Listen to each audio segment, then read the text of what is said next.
Pulse chain. Pulse chain. Pulse chain. Pulse chain. Pulse chain. Pulse chain. Pulse chain. Pulse chain. Pulse chain.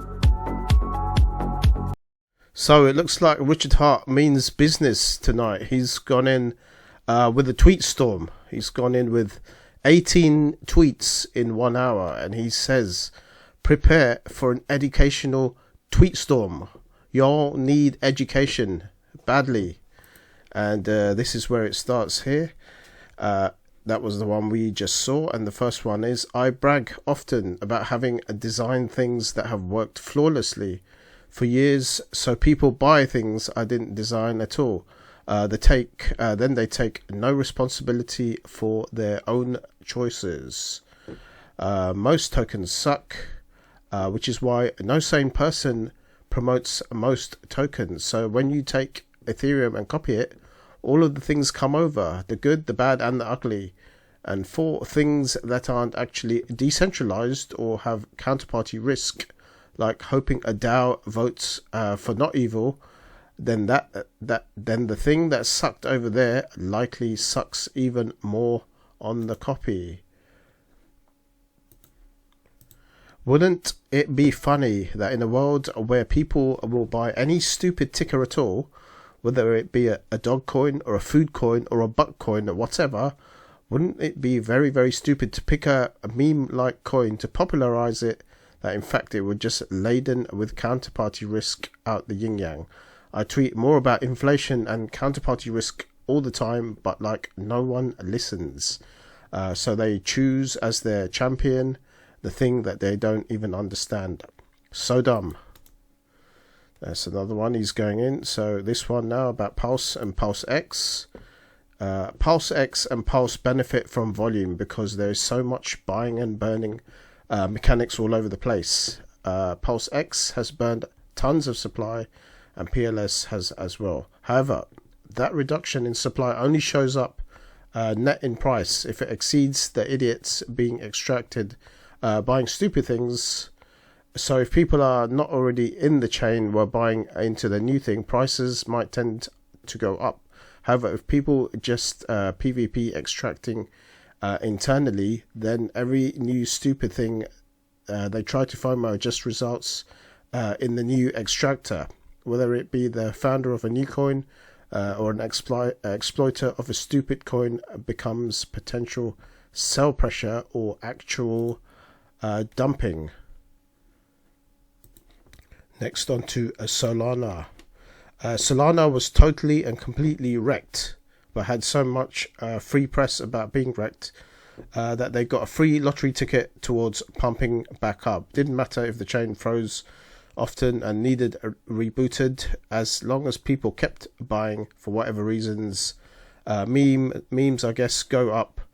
You can even see it in my follower numbers here. The stupid PDI drama, a stupid coin with a grand total of 300k liquidity that only is notable at all because the chart looked great before someone started inflating the crap out of supply at nearly no cost to themselves. Then the old mechanics that made the great chart got nuked. TLDR, being wrecked brings eyeballs, and if you have a good product, feature, good service, technology, you can win big in the end. Right, he's dropping the alpha here tonight, isn't he?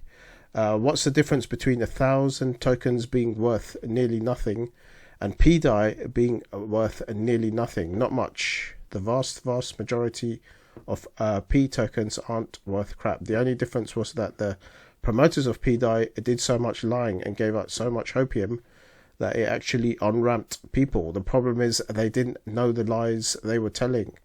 Were actually promoting something that someone was minting for free without having to buy it. There's this ethical thing where morally, if you bought a token and took the economic risk of buying and holding it, you're supposed to get more of the upside price appreciation than someone that exploited the contract or stole someone else's money or lied to promote it. The person that took the honest speculator's risk is supposed to do better than they lying, cheating guys. I'd rather promote people yet another stupid coin than yet another stupid coin with massive bugs and risks. TLDR, speculation is honest, lying and exploiting not so much. You thought it was easy making really reliable, useful, functional software. So you just bought any ticker at all. You're bad, Geo. I've been screaming at you about doing that crap for years. Most things in crypto suck.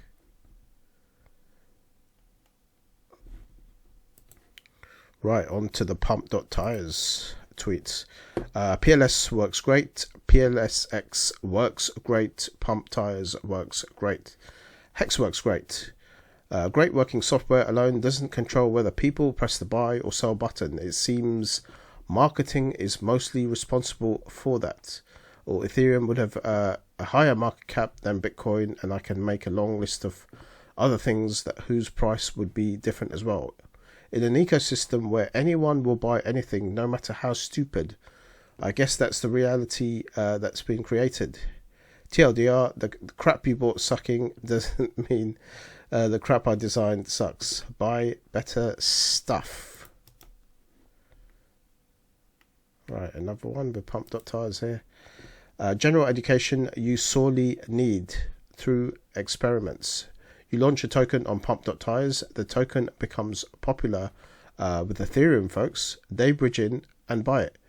PLS price is pressured upwards. It graduates to PLSX. PLSX and PLS are pressured upwards. Your token's price is too. Cool. Okay, now thought experiment number 2. You launch a token on pump.tires. It becomes popular with Pulse Chain folks. They buy it.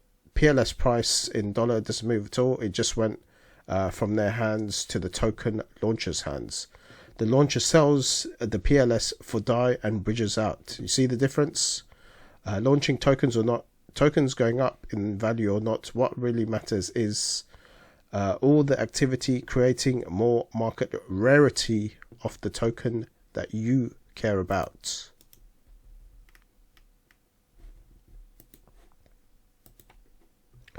We know pump.tires burns a ton of PLS, like 400k worth in the last few days, and we know PulseX burns lots of PLS, like 30 to 50k a day recently, which is awesome. The tokens are becoming more rare in total, but for the price to feel it, they have to feel more rare in the market as well, which is greatly affected by whether people are getting extracted on and dump on or not. So someone could create some stupid coin, convince people to buy it, then take the gains and bridge them out and see ya. Thanks to the 20 bandos. But if they don't bridge out, the new eyeballs on ramp, then the price goes up. So the net effect on the chain, aside from what looks Rube Goldberish, is that economic energy coming or going, and which way it would go in the future. I can think of a chain that has more utility and real functionality and proven reliability than this one. Yet a price is nuked. Great, reliable, functional software doesn't control whether people click buy or sell, or even what they choose to buy or sell. So now we've got a P-Die tweet here. TLDR, if you're going to be a degenerate, do it on things that have less counterparty risk and perhaps more functionality. I don't like a high inflation. The total liquidity, if you minted infinite P-Die and the market sold right now, is 400k. So it's not really worth thinking about at all unless dum-dums keep buying the bad coin.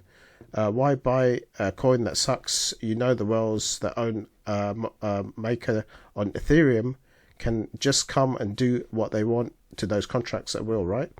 You're sucking middleman D, but the middleman doesn't even know or care you exist. You have been warned about admin keys risked by me 1,000,000 times. You can see the total there of the 400k. A few more to go. Right, he's got this one. Supply and demand. Supply and demand reigns supreme. Pulse Chain and PulseX are doing exactly what they were designed to do. High throughput, low fees. The supplies are shrinking. People are hearing about and using the software. PulseX and Ink are also working flawlessly. Great software with a great design isn't enough. Marketing is required. Marketing is what gets people to buy the absolute stupidest garbage imaginable all the time. So it should work quite well for something awesome like PulseX and PLS. Few more to go. I think it's the last couple. So this is a repost from something, way long ago, 7 years ago. Stablecoins, not trustless, not anonymous, not censorship resistant, not open source, not likely to appreciate, not too stable, not peer-to-peer, not decentralized, not smart. Unless you're the corporation trading your pretend money for real money. It's a trap. Another old one from 5 years ago. Just a reminder that nearly all DeFi is actually centralized by admin keys or oracles run by a couple of dudes. Hex and Uniswap have a no off switch, no oracle run by a couple of guys. Come and see what actual decentralized finance looks like. Hex.com. Got a couple of memes here. Who warns you the most? Who warns you about admin keys? This guy. And you've got Richard Hart as your admin key, Project Dreams. Richard Hart versus your admin key, Project Dreams. So you've got this guy here. And then he steps in. So that was Richard Hart's tweet storm. Oh, he's got a couple more. Here you go. These have just come in. Let's check this one out. I never saw this one. So that's continuing from there. The correct price for any inflation bugged thing is near zero, though thought experiment. A lot of typos in this. Some guys borrows a P-die for nearly nothing, sells it, and anything he makes is basically pure profit, which drives the P-die price down. So he can pay back his loans, which he wouldn't need to do unless there was a borrowing cap, which there is likely is, or why not just nuke to zero in one go like most inflation bugs. So then after he bought back lower, he can just reborrow and free again and nuke again, rinse and repeat, just waiting for any green candle to sell down. Also, the holders of Maker on Ethereum have the keys to nearly all the Maker on Pulse Chain, so they could just execute the emergency shutdown feature. Good luck sucking that middleman D. Too long, don't read. Who cares about bugged, risk-laden, exploited fake coins? Make a doubt, you and your friends have the chance to do the funniest thing. So this is Richard's Twitter storm of 18 or 19, now 20 tweets in about a couple of hours there. Really interesting stuff there, as usual with Richard. Very informative. Lots of alpha information, well worth going through again, I think, this one.